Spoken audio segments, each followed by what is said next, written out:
ഉണ്ട്. ടീച്ചറെ നമസ്കാരം. ടീച്ചർ ഇപ്പോൾ എവിടെയാണ്? മുണ്ടക്കയിലാണോ ഉള്ളത് ഇപ്പോൾ?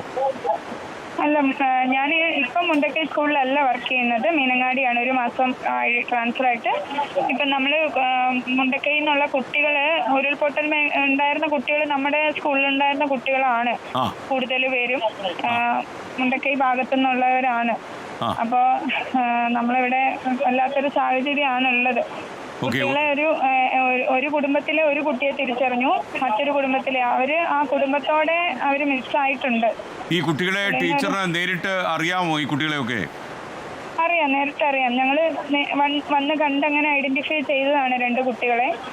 അവരുടെ ഫാമിലിയിൽ ഒരു കുട്ടി, പിന്നെ മറ്റൊരു വേറെ കുട്ടികളും മിസ്സിംഗ് ആണ്. നമുക്കത് എല്ലാ കുട്ടികളെയും നമുക്ക് ബന്ധപ്പെടാൻ കഴിഞ്ഞിരുന്നില്ല ഈ 2 ദിവസങ്ങൾ.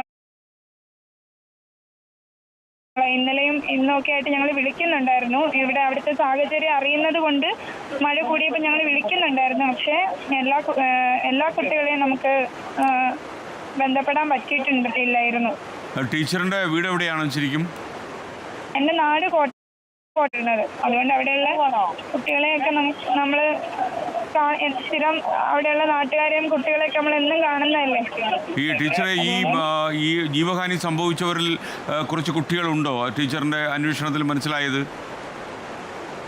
ഹലോ, ഈ ജീവഹാനി, ഈ മരിച്ച ആൾക്കാരുടെ ഇടയിൽ ഈ നമ്മളിപ്പോൾ 83 പേര് 84 പേരൊക്കെ മരിച്ചു എന്ന രീതിയിൽ വാർത്തകൾ വരുന്നു. ഇതിൽ കുട്ടികളുണ്ടോ കാര്യമായിട്ട്? എന്തായാലും ശാലിനി ടീച്ചറുമായിട്ടുള്ള ബന്ധം വിച്ഛേദിക്കപ്പെട്ടിരിക്കുകയാണ്. ആ അധ്യാപിക കുട്ടികളെ തിരിച്ചറിയാൻ വേണ്ടി ഈ ആശുപത്രിയിൽ എത്തിയിരിക്കുന്നു എന്ന വിവരമാണ് നമുക്ക് ലഭിക്കുന്നത്. ഏറ്റവും സങ്കടകരമായ ഒരു സാഹചര്യമാണ് ഈ അധ്യാപികയുടെ ജീവിതത്തിൽ ഉണ്ടായിരിക്കുന്നത്. സ്വന്തം ക്ലാസ് മുറിയിൽ തുള്ളിക്കളിച്ച് തുമ്പിയെപ്പോലെ പാറി നടന്ന കുഞ്ഞുങ്ങൾ ജീവച്ഛവമായി കിടക്കുന്നത് ഐഡൻറ്റിഫൈ ചെയ്യാൻ വരുന്ന ജോലിയിലാണ് ഈ ടീച്ചർ ഏർപ്പെട്ടിരിക്കുന്നത് എന്ന് നമ്മൾ മനസ്സിലാക്കുന്നു. ഒരു അധ്യാപികയ്ക്ക് അവരുടെ ജീവിതത്തിലുണ്ടാകുന്ന ഏറ്റവും സങ്കടകരമായ കാര്യമാണ് ഈ ടീച്ചർ അവിടെ നേരിടുന്നതെന്നാണ് എനിക്ക് മനസ്സിലാക്കുന്നത്. വയനാട്ടിലെ ഉരുൾപൊട്ടലിൽ ഇപ്പോഴും പലയിടങ്ങളിലും ആളുകൾ കുടുങ്ങിക്കിടക്കുന്നു. പല വീടുകളും മണ്ണിനടിയിലായിപ്പോയി. അതിലെത്ര ആളുകൾ കൃത്യമായി മരിച്ചുവെന്ന് കണക്കെടുക്കാൻ തന്നെ കഴിയാത്തൊരു സാഹചര്യം വയനാട്ടിലെ ചില പ്രദേശങ്ങളിൽ, മുണ്ടകൈ പോലെയുള്ള പ്രദേശങ്ങളിൽ നിലനിൽക്കുകയാണ്. മുണ്ടകൈയിലും അട്ടമലയിലും ചൂരൽമലയിലും ഒക്കെ തന്നെ വിനാശകാരിയായ ഈ ഉരുൾപൊട്ടൽ നാശം വിതച്ചത് ഒരുപാട് മനുഷ്യജീവനുകൾക്കാണ് എന്ന യാഥാർത്ഥ്യം നമ്മൾ തിരിച്ചറിയുന്നു. ഒരുപക്ഷെ ഈ അടുത്ത കാലം കേരളം കണ്ടതിൽ വെച്ച് ഏറ്റവും വലിയ ദുരന്തമാണ്. റെക്കോർഡ് മഴയാണ് ഈ പ്രദേശങ്ങളിൽ കഴിഞ്ഞ ദിവസങ്ങളിൽ രേഖപ്പെടുത്തിയത്.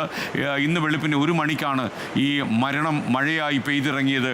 ഈ നാട്ടിലേക്ക് ഉരുൾപൊട്ടലിൽ മലവെള്ളം കുതിച്ചെത്തിയപ്പോൾ ഒരുപാട് വീടുകൾ മണ്ണിനടിയിലായി പോയി. ഒരുപാട് മനുഷ്യർ ഓർക്കാപ്പുറത്ത് എന്നേക്കുമായി മണ്ണിൽ നിന്ന് ഇല്ലാതായി.